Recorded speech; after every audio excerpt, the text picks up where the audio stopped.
Sabe aqueles dias em que tudo parece fora do lugar? Quando o coração aperta, a ansiedade domina, e a mente fica presa num labirinto de dúvidas e preocupações? Se você está vivendo isso agora, pare. Respira.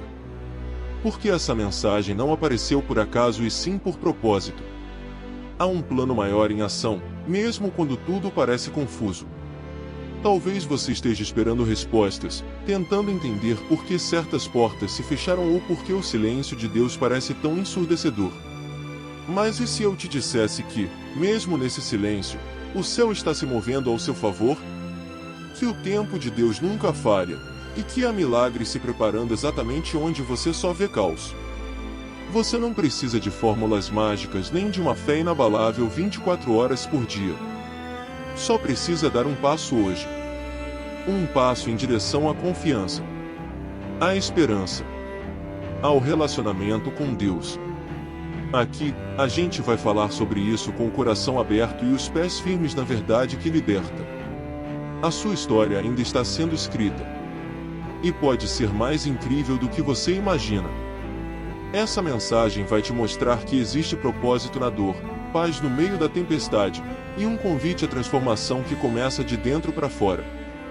Não é só mais um vídeo, é um reencontro com o que realmente importa. Se você sente que essa palavra é para você, então fica. Porque ela é. Mesmo quando tudo parece estar fora do eixo, o plano de Deus continua em movimento. Às vezes, a gente sente que está só trocando os pneus com o carro andando tentando sobreviver a mais um dia. Problemas de saúde que parecem não ter fim, atrasos em sonhos que ardem no coração, relacionamentos que nos machucam. E aí bate aquela pergunta: onde está Deus nisso tudo? A verdade? Ele nunca saiu do controle. Mesmo no caos, o plano dele está se desenrolando mesmo que você ainda não consiga enxergar. Deus nunca prometeu uma vida sem dificuldades, mas ele garantiu presença, direção e propósito em cada detalhe. Se você está enfrentando incertezas agora, isso não é sinal de abandono, mas parte de um processo maior. Olha só a vida de José no Egito, vendido, esquecido, injustiçado. Mas, no fim, exaltado. Isso é plano de Deus em ação. Pode parecer bagunçado agora, mas é exatamente aí que começa a redenção. A sua história ainda não chegou no clímax, Deus ainda está escrevendo. É normal sentir medo quando o chão parece sumir. Mas é justamente aí que somos convidados a confiar não no que vemos, mas em quem Deus é. O fortalecimento espiritual não nasce no conforto, mas na luta. Em vez de tentar controlar tudo, que tal começar com um diário com Deus? Escreve o que sente, o que espera, e o que precisa entregar. Isso ajuda a organizar o coração e a reconhecer os pequenos milagres que já estão acontecendo. Deus vê o que você não vê. Ele enxerga além do agora. Às vezes, ele permite o atraso de uma bênção para preparar seu coração para ela. Ele está mais interessado no seu crescimento do que no seu conforto. Isso não é castigo, é cuidado. E é nesse cuidado que nasce a paz interior, aquela que não depende de circunstâncias. Ao entender isso, você começa a viver com menos ansiedade e mais esperança. A palavra está cheia de gente que viveu incertezas, mas não ficou parado. Moisés teve que confiar no plano de Deus mesmo com o mar fechado na frente. Abraão saiu sem saber para onde ia. Davi foi ungido rei e teve que esperar anos fugindo. E isso não é coincidência, é tempo divino. E se Deus agiu com eles, por que não agiria com você? O mesmo Deus continua no comando, e ele não muda. Então, ao invés de perguntar por que isso está acontecendo comigo, experimente perguntar: Deus, o que o Senhor quer me mostrar aqui? Essa mudança de perspectiva transforma a dor em direção. Claro, nem sempre é fácil. Mas é aí que entra a fé, confiar mesmo sem entender. E olha, essa entrega vai te levar para lugares que você nem imagina. E falando em confiar mesmo sem entender, a ansiedade não é frescura. É real, é pesada, e às vezes dá até nó na garganta só de pensar no que vem pela frente. Ela pode aparecer no meio da madrugada, no silêncio do carro, ou até durante um culto. Mas sabe o que é libertador? Saber que Deus não se assusta com a sua ansiedade e Ele acolhe. Em 1 Pedro 5,7 está escrito: lancem sobre Ele toda a sua ansiedade, porque Ele tem cuidado de vocês. Toda. Não só um pouquinho. Lançar é uma palavra forte. É jogar com força, com decisão. Não é colocar devagarzinho e puxar de volta quando bater o medo. É confiar que, ao lançar, Deus vai segurar. Isso exige prática, exige entrega. Não é automático, mas é transformador. Comece o dia orando com sinceridade: Senhor, eu não sei como lidar com isso, mas sei que Tu sabes. A oração não precisa ser bonita. Precisa ser verdadeira. A ansiedade tem raiz em tentar controlar o que foge das nossas mãos. E vamos ser sinceros, a maioria das coisas foge. A gente se desgasta tentando prever o futuro, evitar problemas e agradar todo mundo. Mas Deus não nos chamou para sermos exaustos, Ele nos chamou para descansar nele. Isso não é passividade, é fé ativa. Entregar o controle para Deus é um ato de coragem, não de fraqueza. Às vezes, o que mais alimenta a ansiedade é o isolamento. Por isso, busque conexões saudáveis. Um pequeno grupo da igreja, um mentor espiritual, uma amizade que te lembre da graça. E se o buraco parecer fundo demais, não tenha medo de procurar ajuda profissional. Também fé e terapia caminham juntas, sim. Deus usa muitos meios para nos curar. Ele é o Deus dos milagres, mas também é o Deus do processo. Cultivar um relacionamento com Deus é o antídoto mais eficaz contra a ansiedade crônica da alma. Quando você ora, lê a palavra, escreve no seu diário com Deus, algo dentro começa a mudar. É como se a alma voltasse ao eixo. Aos poucos, você percebe que não está sozinho no barco. Jesus está com você na tempestade. Ele não vai deixar esse vento te afundar. A paz interior começa a brotar. A ansiedade pode gritar alto, mas Deus fala mais alto. Só que para ouvir, às vezes é preciso silenciar o barulho ao redor. Isso pode significar desligar o celular por um tempo, mudar a playlist, ou simplesmente ficar em silêncio por alguns minutos, respirando fundo e dizendo: Deus, eu confio em Ti. É nesse espaço de rendição que a fé começa a florescer. E quando a fé cresce? Confiar em alguém que a gente mal conhece é praticamente impossível, né? E com Deus não é diferente. A fé não nasce do nada, ela cresce quando a gente conhece quem Deus realmente é. Jeremias 29:11 revela um pedacinho do coração dele: eu é que sei os planos que tenho para vocês. Planos de fazê-los prosperar, e não de lhes causar dano, planos de dar esperança e um futuro. Isso não é discurso bonito, é promessa firme. E promessas dele não falham. O problema é que, muitas vezes, a imagem que temos de Deus foi distorcida por experiências humanas. Pais ausentes, líderes religiosos tóxicos, frustrações. Tudo isso pode afetar como vemos Deus. Mas a verdade está na Bíblia. E quanto mais mergulhamos nela, mais descobrimos um Deus paciente, justo, amoroso e cheio de compaixão. Um pai que corrige com amor, mas também consola com ternura. Quer fortalecer sua confiança em Deus? Comece com os evangelhos. Leia Mateus, Marcos, Lucas e João como se fosse a primeira vez. Observe Jesus. Veja como ele tratava os aflitos, como amava os esquecidos, como perdoava os que ninguém perdoava. Ele é a imagem exata de Deus. Cada gesto dele é um reflexo do Pai. E quanto mais você conhece Jesus Cristo, mais confia em seu plano, mesmo quando parece estranho. A confiança também cresce com experiências pessoais. Lembra de um momento em que tudo parecia perdido e, de repente, algo aconteceu que só podia ser Deus? Escreve isso. Guarda. Compartilha. Isso se torna um memorial da fidelidade divina. Um lembrete de que ele já agiu antes e pode agir de novo. E mesmo que o cenário agora pareça desafiador, o caráter dele continua o mesmo. Deus é bom. Sempre.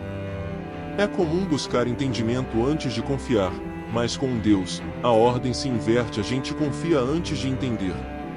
É tipo andar no escuro segurando a mão de quem já conhece o caminho. Você pode não ver, mas ele sabe exatamente onde está te levando. A confiança não se baseia em certezas lógicas, mas na certeza do coração de que ele é fiel. E isso se aprende no relacionamento constante com ele. A confiança que brota do conhecimento de Deus traz uma paz diferente. Não é ausência de problemas, mas presença dele no meio deles. É saber que mesmo que os ventos mudem, o plano continua. Que mesmo que as respostas demorem, o cuidado nunca falha. E é essa certeza que prepara o coração para algo maior. Porque quando você começa a confiar mesmo sem entender, obedecer a Deus nem sempre vai fazer sentido. Aliás, na maioria das vezes, parece até loucura. Imagine estar diante de uma cidade fortificada como Jericó, e a ordem ser dê em voltas em silêncio durante 7 dias, depois gritem. Sério? Isso não tem lógica humana. Mas foi exatamente essa obediência simples, persistente e cheia de fé que derrubou os muros. O milagre não veio do grito, veio da fé na direção de Deus. Muita gente quer ver milagres, mas sem se mover em obediência. Só que o mover de Deus é liberado quando confiamos ao ponto de agir. E às vezes, o que ele pede é contraintuitivo: perdoar quem feriu, ofertar quando falta, esperar quando tudo em nós quer correr. Obedecer é como plantar uma semente invisível, você ainda não vê o fruto, mas já confia que vai nascer. E essa entrega ativa o impossível. A obediência é o que separa o ouvinte do praticante. E a Bíblia é clara: quem ouve e não pratica é como quem constrói casa na areia. Vem a tempestade e tudo desmorona. Mas quem obedece constrói sobre a rocha. É ali que nasce o fortalecimento espiritual, não no que a gente entende, mas no que a gente escolhe confiar e viver. A fé sem obras é morta. E a obediência é a ponte entre a promessa e o milagre. Quer aprender a obedecer mesmo quando não faz sentido? Comece com passos pequenos. Se Deus está te chamando para perdoar alguém, escreva uma carta mesmo que nunca entregue. Se Ele pede para você dar um passo no ministério, converse com seu líder espiritual. A ação libera clareza. E mesmo que venha o medo, vai com medo mesmo, mas vai com Deus. A obediência não exige ausência de medo, exige presença de fé. Jericó não caiu no primeiro dia. Foram 7. Em silêncio. O que isso ensina? Que nem toda obediência traz resultado imediato. Às vezes, é preciso persistir. Andar em círculos, mas com propósito. Confiar que cada volta está enfraquecendo um muro, mesmo que ele ainda pareça intacto. E isso vale para a sua vida também. A cada oração, a cada passo de fé, algo está mudando mesmo que seus olhos ainda não vejam. E quando a muralha cai, a gente entende não foi só sobre vitória, foi sobre processo. Deus queria formar algo em você antes de entregar algo a você. Porque o milagre não é só o fim da luta, é também o crescimento no meio dela. E quando entendemos isso, estamos prontos para confiar de verdade no tempo de Deus. Mesmo quando ele parece atrasado. A gente vive correndo contra o tempo, né? Tudo é urgente, tem que dar certo até o fim do mês. Eu preciso resolver isso ainda hoje. Já era para eu ter casado, passado no concurso, começado aquele projeto. Mas o tempo de Deus não se encaixa no nosso cronômetro. Em 2 Pedro 38 está escrito que para Deus, um dia é como 1000 anos e 1000 anos como um dia. Ou seja, ele não se atrasa. Ele age no tempo certo, no tempo dele. A verdade é que o tempo humano grita, mas o tempo divino ensina. E uma das maiores lições é aprender a confiar no processo. Às vezes, o atraso é proteção. Outras vezes, é preparação. Lembra de Abacuque 2 e 3? Se tardar, espere, porque certamente virá, não tardará. Parece até um jogo de palavras, mas é a essência da fé, esperar confiando que não é em vão. A espera faz parte do plano. Enquanto esperamos, Deus trabalha. Ele não está parado. Está organizando cenários, moldando corações, conectando propósitos. O que parece silêncio é, muitas vezes, bastidor. E quem vive pela fé aprende a descansar até quando nada acontece. Isso não é comodismo, é confiança. A paz interior floresce quando entendemos que o tempo de Deus é parte do milagre e não um obstáculo para ele. Mas como viver essa verdade no dia a dia? Uma dica prática: ao invés de reclamar do tempo, ore sobre ele. Diga: Senhor, me ajuda a confiar no teu ritmo. Escreva no seu diário com Deus como você se sente, o que espera e o que tem aprendido enquanto espera. Isso alinha o seu coração ao céu. E quando sua alma se alinha com o tempo divino, o desespero dá lugar à esperança. Olha só para exemplos bíblicos. Sara riu quando ouviu que teria um filho na velhice, mas riu de alegria quando Isaque nasceu. Davi foi ungido rei ainda adolescente, mas esperou anos até subir ao trono. Jesus só começou seu ministério público aos 30, depois de 3 décadas de preparação. Deus não tem pressa. Ele tem propósito. E quando o propósito é maior, o preparo precisa ser profundo. Então, se parece que Deus está demorando, talvez Ele esteja te preparando. Talvez Ele esteja te poupando de algo que você nem imagina. Ou simplesmente te fortalecendo para o que está por vir. Porque quando você entende que o tempo dele é perfeito, você para de correr e começa a caminhar firme, com fé, e com os olhos fixos em Cristo. E nessa caminhada, a oração se torna o seu lugar de descanso. A oração não é só um ritual religioso, é um diálogo de alma com Deus. É ali, no secreto, que a ansiedade encontra abrigo, que a mente cansada encontra descanso e o coração agitado começa a desacelerar. Filipenses 4 versos 6 e 7 diz: não andem ansiosos por coisa alguma, mas em tudo, pela oração e súplicas, com ação de graças, apresentem seus pedidos a Deus. E o resultado? A paz de Deus, que excede todo entendimento, vai guardar seu coração e sua mente. Essa paz não é aquela que vem quando tudo está calmo. É uma paz que te visita no meio da tempestade, que te envolve mesmo quando os problemas ainda não foram resolvidos. Ela não depende de circunstâncias, depende de presença. E a presença de Deus se acessa pela oração. É como entrar numa sala silenciosa em meio ao caos da vida. Um lugar seguro onde você pode ser real, frágil, sincero. E ainda assim ser acolhido. Muita gente complica a oração, achando que precisa usar palavras rebuscadas ou fórmulas certas. Mas Deus não está buscando performance, Ele quer proximidade. Pode falar com Ele como quem fala com um pai, um amigo íntimo, um conselheiro. Reclame, chore, agradeça, fique em silêncio. Tudo isso é oração. E quanto mais você ora, mais percebe que está sendo moldado por dentro. É como ir afinando o coração ao tom do céu. Uma dica prática: crie um horário fixo para orar, nem que sejam 5 minutos por dia. Pode ser ao acordar, antes de dormir ou no intervalo do almoço. Separe esse momento como quem separa tempo para alguém importante, porque é. Outra ideia é usar um caderno de oração, anotando pedidos, agradecimentos e até respostas recebidas. Isso fortalece a fé e te ajuda a lembrar que Deus está ouvindo, sim. A oração também é um espaço de escuta. Nem sempre Deus responde com palavras, mas Ele fala através da palavra, da paz que inunda, de um versículo que salta aos olhos ou de uma resposta inesperada no dia a dia. Quando oramos, nossa sensibilidade espiritual aumenta. Começamos a perceber sinais onde antes só víamos silêncio. E isso transforma completamente a forma como enfrentamos as batalhas. Então, se você está cansado, angustiado, perdido, ore. Mesmo sem forças, mesmo sem palavras. Porque às vezes, o simples ato de dizer: Pai, eu preciso de Ti, já é suficiente para abrir os céus. E quando a oração vira hábito, a paz interior se torna constante. E é com essa paz que a gente aprende a viver um dia de cada vez, com graça renovada.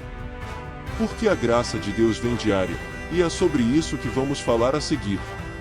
A gente vive querendo estocar força, como se fosse possível guardar ânimo para amanhã.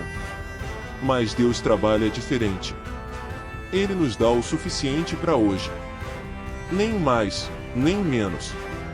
Em Lamentações 3 versos 22 e 23 está escrito que as misericórdias do Senhor se renovam a cada manhã. Ou seja, o que você precisa para encarar este dia já foi providenciado. É graça diária. Não tem como acumular, tem que buscar de novo amanhã. Jesus reforça isso em Mateus 6:34. Não se preocupem com o amanhã, pois o amanhã trará as suas próprias preocupações. Basta a cada dia o seu próprio mal. Não é sobre ignorar o futuro, mas sobre confiar que o Deus de hoje também estará lá amanhã. Quando tentamos viver o amanhã com a força de hoje, a ansiedade cresce e a paz some. Mas quando vivemos um dia de cada vez com Deus, a jornada fica mais leve. Essa é uma verdade poderosa para quem vive sobrecarregado. Você não precisa resolver tudo agora, nem ter todas as respostas. Deus não te pede um plano de 5 anos, Ele quer sua fidelidade hoje. Isso muda tudo. A vida se torna menos sobre controle e mais sobre confiança. E aí, a oração da manhã ganha outro sentido. Senhor, só por hoje, me ensina a confiar. Me sustenta, me guia, me dá paz. Um hábito poderoso é começar o dia com um versículo, uma pequena oração e um momento de silêncio. Não precisa ser demorado, mas precisa ser intencional. Isso alinha sua alma com o céu. E com o tempo, você vai perceber que aquele momento com Deus é mais essencial que o café. Sério. Porque é ali que você se abastece da graça que vai sustentar suas decisões, suas reações e até o seu humor. Deus é um Pai que conhece o nosso limite. Ele não exige de você aquilo que ainda não te deu. Mas é sua responsabilidade buscar a porção de hoje. Isso envolve leitura bíblica, oração, e também atitudes práticas: dormir melhor, se alimentar direito, cuidar da saúde mental. Tudo isso faz parte da sua entrega diária. Deus quer cuidar de você por completo, espírito, alma e corpo. Então, se o seu coração está inquieto com o que ainda não aconteceu, respira. Acalma a mente. E lembra: o amanhã está nas mãos dele. Sua parte é viver o hoje com fé, esperança e sensibilidade espiritual. Porque é nesse presente vivido com propósito que nasce a força para continuar. E quando você vive assim, percebe que a verdadeira entrega começa na confiança e se completa na reconciliação. Entregar-se a Deus não é sinal de fraqueza, é o maior ato de coragem que alguém pode ter. É dizer: eu não dou conta sozinho, mas confio em quem pode tudo. A entrega verdadeira começa quando a gente para de lutar contra Deus e começa a andar com Ele. Isso não significa perfeição imediata, mas disposição diária. E sabe o que é mais lindo? Deus nunca rejeita quem volta com sinceridade. Nunca. Talvez você esteja longe há anos. Ou talvez nunca tenha se aproximado de verdade. Não importa. Jesus está de braços abertos. A cruz é a prova de que não existe erro que Ele não possa perdoar, nem passado que Ele não possa redimir. Romanos 5:8 diz que Deus prova o seu amor por nós. Cristo morreu em nosso favor quando ainda éramos pecadores. Ou seja, Ele te amou no seu pior momento. E ama agora. A reconciliação com Deus traz paz interior como nenhuma outra coisa nesse mundo. É como voltar para casa depois de anos perdido. É descansar num amor que não precisa ser conquistado, só aceito. E a partir dessa reconexão, tudo começa a ganhar novo sentido: as dores, os atrasos, os recomeços. Tudo passa a fazer parte de um plano maior, cheio de redenção e propósito. Se você sente que está longe, dá para voltar agora mesmo. Não precisa esperar um culto, uma cerimônia ou um momento perfeito. Basta uma oração sincera. Diga: Senhor, eu me entrego. Me reconcilio contigo. Me perdoa, me renova, me transforma. Essa simples atitude muda tudo. Porque quando o coração se rende, o céu se move. E uma nova jornada começa com Jesus no centro. Viver com Cristo não é sobre ter uma vida sem problemas, mas é ter uma vida com direção. Ele te guia quando você não sabe para onde ir, te sustenta quando tudo parece desmoronar. E te ama. Sempre. Por isso, não tenha medo de recomeçar. Mesmo que você já tenha tentado antes e falhado. A graça de Deus não tem data de validade. Todo dia é um convite novo. Toda manhã, uma chance de recomeçar. E é nessa entrega que nasce um propósito maior. Quando você se reconcilia com Deus, a vida deixa de ser só sobrevivência e se torna missão. Você descobre que foi chamado, que é amado, que tem um papel no reino. E a motivação cristã não vem mais de conquistas, mas de comunhão. E quanto mais você se aproxima dele, mais entende que essa jornada com Jesus é só o começo. E aí? O que você vai fazer com tudo isso que ouviu hoje? Vai deixar passar como mais uma mensagem bonita ou vai permitir que Deus use essa palavra para transformar sua caminhada? O convite está feito: entregar, confiar, obedecer, esperar. Viver com Jesus. Não de forma teórica, mas real, íntima, diária. Você tem andado com ansiedade ou com esperança? Tem buscado o controle ou escolhido o descanso? Tem confiado no seu plano? Ou no plano de Deus? Talvez esteja na hora de parar de correr e começar a caminhar com propósito. Talvez o que você mais precisava hoje era esse lembrete: Deus não se esqueceu de você. Então, se essa mensagem falou com você, faz uma coisa: compartilha com alguém que também precisa ouvir. Multiplica essa semente. E mais importante ainda, se reconcilie com o céu. Volte a orar, volte para a palavra, volte para a presença. Comece mesmo que aos poucos a construir esse relacionamento com Deus. Você não está sozinho. Nunca esteve. E agora que sabe disso, viva com intencionalidade. Viva com fé. Viva com Cristo. Ah, e se você quer continuar recebendo conteúdos como esse, se inscreve no canal, ativa o sininho e fique com a gente nessa jornada de crescimento espiritual. Aqui é lugar de fortalecimento, de encorajamento e de reencontro com o propósito. Bora viver tudo que Deus tem para você!